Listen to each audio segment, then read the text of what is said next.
Merci. La parole est à Monsieur Philippe Noguès pour 5 minutes.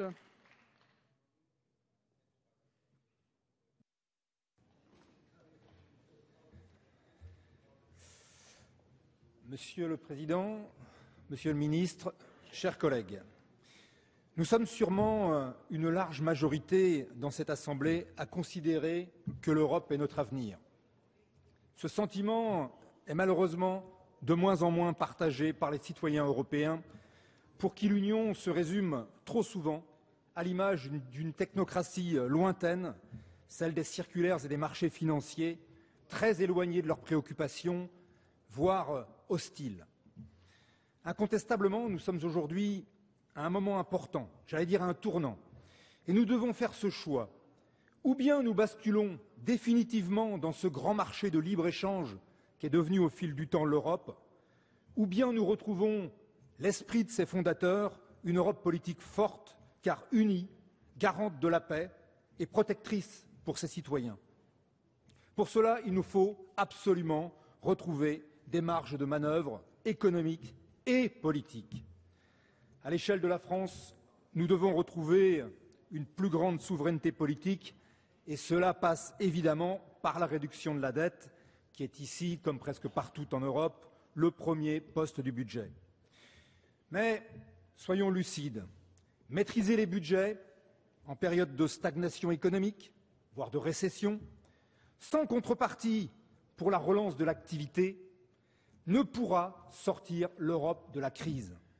On constate chaque jour les dégâts d'une telle politique, celle des coupes sombres dans les dépenses sociales et d'avenir, en Grèce bien sûr, mais aussi chez nos voisins espagnols, italiens ou portugais.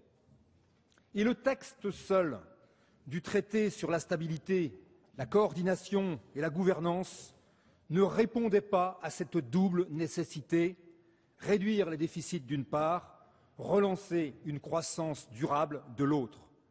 En l'état, je vous le dis, ce traité, je ne l'aurais pas voté. J'ai d'ailleurs d'abord hésité. Mais incontestablement, il s'est passé quelque chose d'important lors du sommet européen des 28 et 29 juin dernier. L'aggravation de la situation économique et sociale en Grèce, en Espagne et en Italie, et surtout le risque réel d'explosion de l'euro, ont achevé de démontrer, s'il en était besoin, la pertinence de la position de François Hollande. La simple accentuation de l'austérité ne peut être qu'une stratégie perdante, éliminant toute possibilité de reprise économique et augmentant encore l'anxiété sociale. La volonté de François Hollande a ainsi poussé de nombreux chefs d'État et de gouvernement à lui apporter leur soutien et à s'engager enfin en faveur de politiques économiques, budgétaires et financières plus cohérentes. Supervision bancaire, taxe sur les transactions financières, taxe carbone aussi envisagée aux frontières de l'Union, plus d'intégration dans le cadre budgétaire, et puis le pacte sur la croissance, sur lequel certains peuvent gloser, mais qui est un vrai signe politique de cette prise de conscience générale que l'austérité ne peut pas être la solution pour sortir l'Europe de la crise. La BCE elle-même vient de franchir une ligne, là aussi il y a quelques mois, inimaginable, en annonçant sa volonté de racheter sans limite la dette publique des États. Le frémissement est donc incontestable. Il faut maintenant absolument le confirmer, faire de ce frémissement une inversion de tendance. Et il faut le faire tout en gardant à l'esprit les cultures politiques différentes des peuples de l'Europe.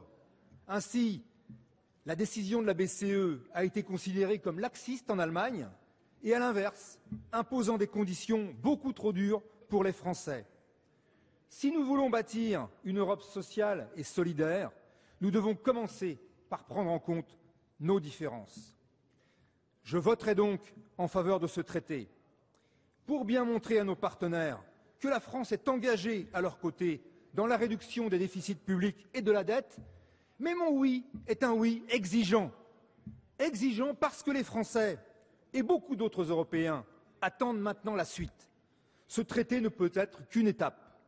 Et nos partenaires, allemands notamment, devront aussi faire leur part du chemin sur la question notamment du fonds de mutualisation des dettes publiques, sous forme d'eurobonds, sur celle du budget de l'Union, sur l'harmonisation fiscale, etc. Ce oui au TSCG est donc évidemment un pari, mais c'est un risque que nous devons prendre pour que la France puisse peser sur le rééquilibrage de la politique européenne.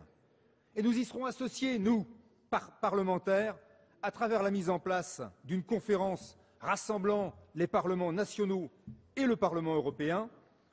Les députés socialistes prendront d'ailleurs une initiative supplémentaire avec une résolution pour renforcer encore ce contrôle démocratique. François Hollande a su déjà rassembler autour de lui de nombreux dirigeants européens. Je ne doute pas qu'il saura, grâce aussi à notre soutien, utiliser la ratification de ce traité pour transformer le frémissement actuel en une nouvelle donne, une réelle dynamique de changement, pour entraîner derrière la France une majorité européenne décidée à se créer un avenir politique, économique et social.